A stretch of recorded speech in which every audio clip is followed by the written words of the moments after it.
Elle est là, appuyée contre la voiture, en train de lui parler juste après un rendez-vous, et pendant qu'il parlait et qu'ils disent que le rendez-vous était merveilleux et qu'il dit qu'elle est très parfaite, il en prend alors une certaine quantité et la lui donne comme il plaît et va tout de suite prendre rendez-vous la semaine prochaine au même endroit et à la même heure et elle prend alors le montant et le met à l'intérieur de sa robe, la remercie et s'en va. En marchant sur le trottoir, elle pensait à ce qu'elle faisait de sa vie, alors elle s'arrête et dévalorise sa robe et commence à compter, et dit que ce n'est toujours pas assez et qu'elle a besoin de plus en plus. Pleurant la dit-il, il ne supporte plus cette vie, mais il a encore besoin d'être dans cette vie.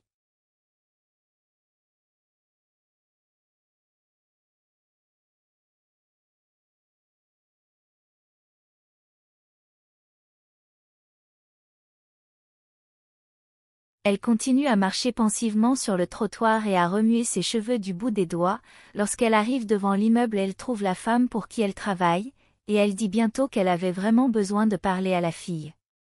La fille la salue alors et la femme continue alors en disant que ça fait longtemps qu'elle ne l'a pas vue et la fille dit alors qu'elle la chercherait vraiment pour pouvoir la payer, puis la femme dit qu'il avait cela fait un mois que la jeune fille lui doit et lui dit que si elle veut continuer à travailler avec elle, elle doit payer des jours et qu'elle ne paiera pas pour cela. La jeune fille dit alors qu'elle va la payer, mais qu'elle économise de l'argent pour pouvoir payer le traitement de sa petite sœur qui devra subir une greffe et que cela coûte très cher. La femme dit alors que c'est très touchante, mais qu'elle n'a rien à voir avec vos problèmes personnels. La fille dit qu'elle comprend et qu'elle a juste besoin d'un peu plus de temps et qu'elle la paiera. La femme dit alors qu'elle est une fille belle et intelligente et lui dit d'être bonne avec cette vie et que ce n'est pas pour elle et qu'elle a l'air bien qu'elle n'a pas sa place là-bas. Elle dit alors qu'elle sait et qu'elle ne paiera que pour la greffe de sa sœur et sortira de cette vie. La femme dit alors qu'elle va lui donner un mois pour travailler et payer ce qu'elle doit et qu'après le temps passé elle ne répond de rien de ce qui peut arriver et qu'elle doit comprendre que c'est aussi son gagne-pain. Elle remercie alors le femme disant que si c'était quelqu'un d'autre, il n'aurait pas la considération qu'elle a. La femme répète alors qu'elle ne lui donnera qu'un mois et dit au revoir et s'en va.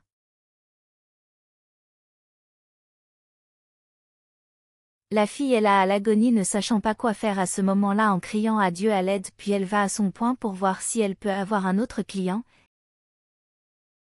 Et elle est là toute charmante s'insinuant aux hommes qui passent, elle jette des bisous, appelle, fait des possessions et rien n'y fait, puis elle dit que ce n'est pas facile ce jour-là et qu'elle a besoin de plus d'argent. Pendant ce temps, à l'hôpital, la jeune fille demande au médecin d'appeler sa sœur, le médecin décroche alors le téléphone et l'appelle immédiatement. Lorsque son téléphone sonne, elle est sur le trottoir en attendant d'obtenir quelque chose. Elle enlève alors le téléphone qui est sur sa jambe sous sa robe et y répond aussitôt lorsqu'elle voit que c'est le médecin de sa sœur. Le médecin dit alors que la fille veut lui parler, elle demande alors de passer le téléphone à sa sœur. Le médecin passe alors le téléphone à la fille qui est là, pâle, allongée dans un lit d'hôpital. La fille dit bonjour à sa sœur et demande comment elle va. La fille émotive demande si la fille va bien.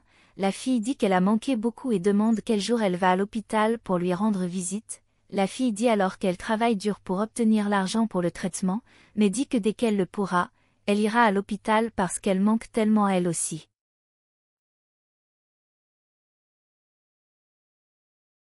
La fille lui demande alors de ne pas tarder à aller la voir car elle lui manque vraiment. La fille demande si elle mange bien, et si elle est capable de manger et la fille dit oui que tout va bien. Elle continue de demander comment ça va avec la fille et veut savoir si elle apprécie les infirmières et si elle la traite bien. La fille dit oui, que tout le monde la traite bien là-bas à l'hôpital. La fille demande alors si elle se sent mieux et la fille dit qu'il lui a dit qu'après la greffe, elle ira bien.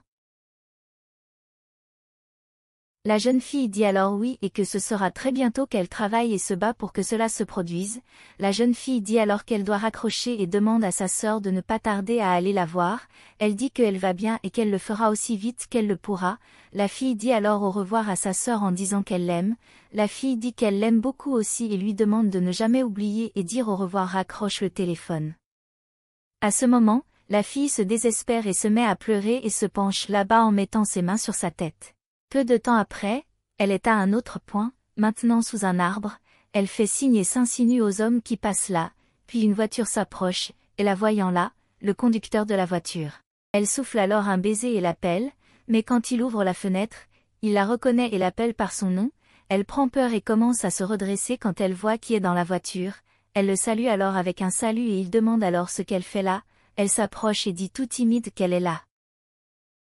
Il lui demande alors de monter dans la voiture pour qu'ils puissent aller faire un tour. Elle lui demande avec suspicion s'il est sûr qu'il veut qu'elle monte dans la voiture, puis devient tout suspect. Elle entre et ferme la portière de la voiture et il dit qu'il fait trop chaud en abaissant la vitre de la voiture, alors il lui demande comment elle va et elle ajuste sa robe qui est trop courte, dit qu'elle va bien et qu'elle la prend, mais il dit qu'elle ressemble à ça, et semble aller bien et lui demande ce qui l'a amené à cette vie. Elle se recroqueville alors pour répondre et lui demande s'il va la payer car elle a vraiment besoin d'argent et ne peut pas rester là. Il lui demande alors de se calmer et lui demande de ne pas s'inquiéter et ils vont parler un peu. Il commence alors à dire qu'il se souvient d'elle quand il était enfant, quand elle et sa fille étudiaient ensemble et dit qu'elle était très studieuse et qu'il n'a pas cru quand il l'a vue là à cet endroit. Elle dit que la vie lui joue des tours. Il dit qu'il doit y avoir un autre moyen pour elle de gagner de l'argent et qu'elle n'a pas besoin de cette vie et que ce n'est pas la vie. Elle lui dit alors qu'elle n'est pas là par choix, mais plutôt parce qu'elle a une sœur qui est très malade et le seul moyen qu'elle a trouvé pour pouvoir payer sa greffe, qui coûte très cher, c'est d'entrer dans cette vie.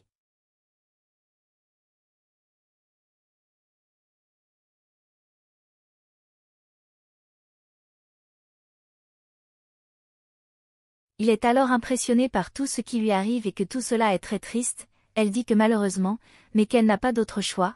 Il est ému et dit que peut-être qu'il peut l'aider. Elle le remercie et dit que peut-être que personne ne peut l'aider et qu'elle manque de temps.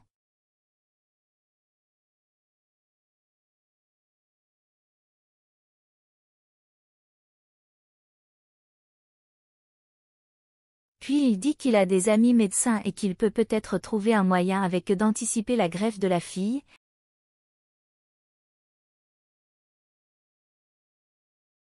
Elle demande presque en pleurant s'il est sérieux et qu'il pourrait le faire pour elle et sa sœur.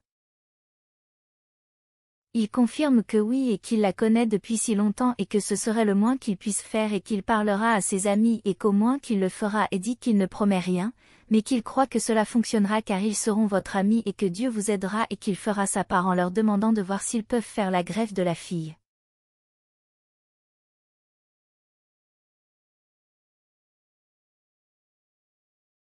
Elle dit qu'elle ne croit pas ce qu'elle entend et que c'est Dieu qui l'a mis là dans sa vie.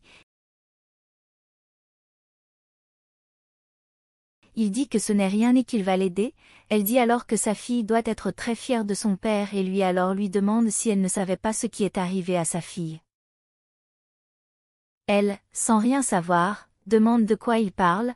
Alors il dit que sa fille est partie et que cela fait 2 ans.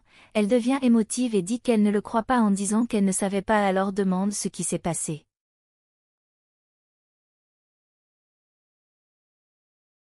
Il commence par dire que sa fille menait une vie très mauvaise et incontrôlée et buvait beaucoup et qu'elle a eu un accident de voiture et n'a pas pu résister et c'est comme ça que c'est arrivé.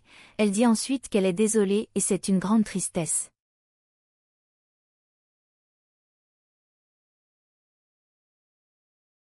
Il dit ensuite que lorsqu'il l'a vue là-bas, il s'est immédiatement arrêté, mais seulement pour l'aider, et il continue en disant qu'il n'a pas ouvert les yeux pour aider sa fille et dit que tout ce dont elle a besoin, elle peut compter sur lui et qu'il sera là pour l'aider là-bas, mais elle devra lui promettre qu'elle sortira de cette vie et qu'il n'y a pas de vie pour personne, et que personne ne mérite la vie qu'elle mène.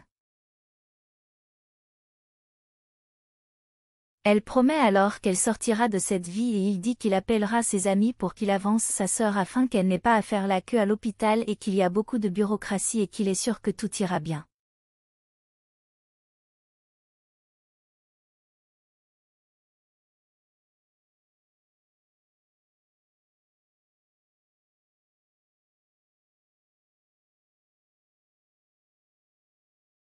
Il prend alors une certaine somme et la lui donne en disant que c'est pour couvrir les frais et que selon les examens et les médicaments il l'aidera.